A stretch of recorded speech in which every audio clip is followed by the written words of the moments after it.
think more often than not, there's this misconception that Notre Dame plays an easy schedule. Now, I say misconception. That's definitely the case this season. But previous years, people say, okay, well, Notre Dame not in the conference, so they're not forced to play anybody every single year when it comes to how their schedule's set up. I know there's the rivalries, obviously, with USC, but still, like Notre Dame, I think a lot of people would tell you they don't have to play anybody, and I think in a lot of ways you're right. But this upcoming season now, make it very clear, Notre Dame does not have an easy schedule. What does that mean for Notre Dame in 2025 in relation to their postseason aspirations? How is this whole schedule set up? We'll break down the schedule. We'll address that misconception. We'll do all that right now. Before we do that, though, make sure you are subscribed. If you're a Notre Dame fan and you want more Notre Dame content, the best way to let us know that is by subscribing to the channel. Because when you subscribe, we say, okay, a lot of Notre Dame fans subscribing because of that video. We want to give them what they want to see. So with that being said, just make sure you're locked in. The best way to be locked in is by being subscribed. But let's break down the schedule. Notre Dame starts the year at Miami. Miami, if you remember correctly now, finished the year with 10 wins. I know Cam Ward's not still playing for them out there in the 305, but regardless, Carson Beck, all-SEC quarterback a couple of years ago. Just saying. Think they'll be anything but an easy out. Got a bye week, and then you play A&M. Now, A&M you beat last year in College Station. The difference is you're breaking in a first-time starting quarterback, not a new quarterback to your system, because Riley Leonard was that last year in College Station, a first-time starting quarterback in either C.J. Carr or Kenny Minchey. So that'll be a task in itself against Mike Elko. Then you got Purdue. You should feel pretty confident in that game. Then you go to Arkansas. Now, Arkansas may not be the creme de la creme of the SEC, but that game in Fayetteville, if you don't think that's going to be a grit-your-teeth kind of game, just ask Tennessee how that was a year ago. Because Tennessee was a playoff team last year. Tennessee beat Alabama last year, went to Arkansas and lost. All I'm saying. Then you play Boise State. Boise State's the only playoff team from a year ago that's on your schedule. So I don't think they'll be all of an easy out, to say the least. I know Ashton Jetty's not there anymore, but still, Boise State, they'll be ready to roll. NC State, always scrappy. You play USC. USC very quietly, I think, gave that Notre Dame secondary their best game of the season a year ago. I know there was a couple of pick sixes that gave Notre Dame, the leg up in that game, but you go back and look at the numbers. Jaden Mayava went for over 300 against that Notre Dame secondary last year. He's back at quarterback for USC. You got a bye week at Boston College. Listen, I'm just saying, the Fighting Bill O'Brien's on the road. College football is weird, not a gimme. You play Navy. Now you boat raced a good Navy team last year, but Navy's got Blake Horvath back. It's the option. I'm just saying, I don't think Notre Dame's anticipating that to be a loss by any stretch of the imagination, but I also don't think it's going to be just a roll the ball out there, it's Notre Dame win. At Pitt, Pitt's my sleeper in the ACC to win that freaking conference. Same deal with Syracuse. You got Fran Brown as your head coach, and also, by the way, you're probably playing against a quarterback who was on your roster this spring, and Steve Angeli. You don't think they'll have a little bit of vinegar for that one? Have to believe they will. Then you're at Stanford. Stanford, talent-wise, should be a game that you feel pretty confident in, but it is on the road. It is a long trip, so I'm just saying. I'm not convincing you it's going to be a game that's tough for you. I'm saying it's a trip, though, that could be tough, especially if that Syracuse game requires what I think it's going to require. So you look at this whole schedule, I see maybe like 2 easy wins, 2 easy outs, if you will, in Purdue and Stanford.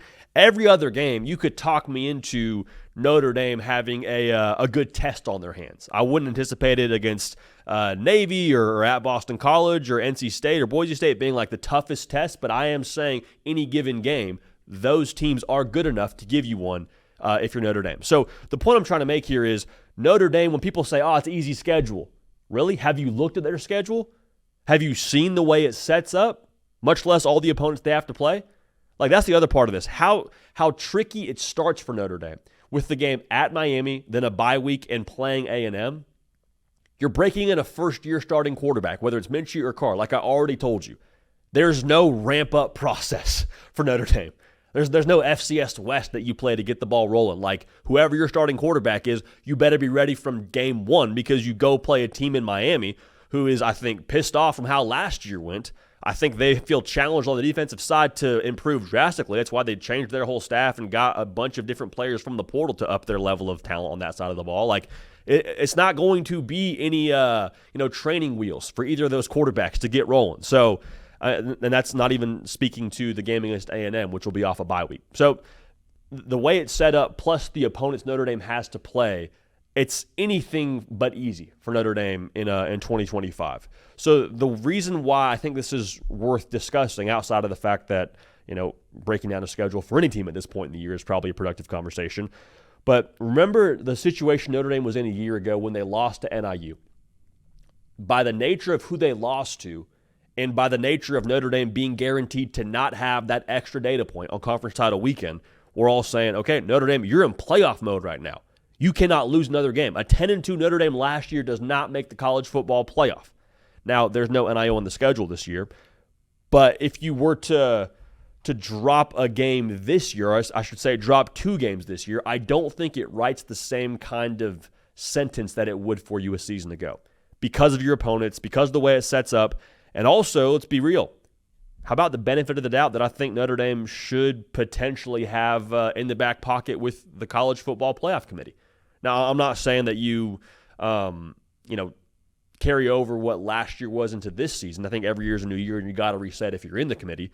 But I do think that when you look at a Marcus Freeman coached football team and you see the run they went on last year when you got them into the college football playoff, playing Ohio State in the fourth quarter as a touchdown game, I have to think that even if it's not supposed to have any weight in your mind if you're in the committee, I would be wildly surprised if that wasn't at least a thought in the back of the mind of the committee if you have yourself trying to assess a 10-2 Notre Dame on Selection Sunday. I think that would in some way, shape, or form factor in. And the other thing about this too, everyone's talking about the extra data point that Notre Dame doesn't have, this, that, and the other. Is a 10-2 Notre Dame really inferior to like a 10-2 ACC team or a 10-2 Big 12 team? Or if it ends up being the right 10-2 Big 10 team, I think there's a path there or a conversation to be had if it's the right looking 10-2, where Notre Dame could still get in the college football playoff because of the schedule they have and because of the opponents they have on this whole thing. Put yourself in the situation. Say Notre Dame finds themselves, unfortunately, 10-2 after they finish the regular season. You watch the whole thing play out, whatever. What if that 10-2 is considering a win over a Miami, who makes the college football playoff potentially, and then you lose a close one to A&M and a close one to USC? How would the committee treat that? I think that resume in itself makes it a very interesting conversation, and there's some reason for confidence and optimism at the very least if you're a Notre Dame fan assessing what this schedule is. So the bottom line here, this is anything but a cakewalk for Notre Dame. This is not your dad's Notre Dame football schedule from 1990 whatever. This is a real deal. Tough schedule, tough opponents, and I cannot wait for college football season to be here for us to get a better assessment of what Marcus Freeman's squad is going to be here in 2025. So, Notre Dame fans, comment section, get at us. What is your record prediction for the Fighting Irish here with this slate in 2025? Caden Smith on the ones and the twos, myself, JD PicKell. We appreciate y'all. We love y'all. We'll keep this party rolling, and we will see y'all next time.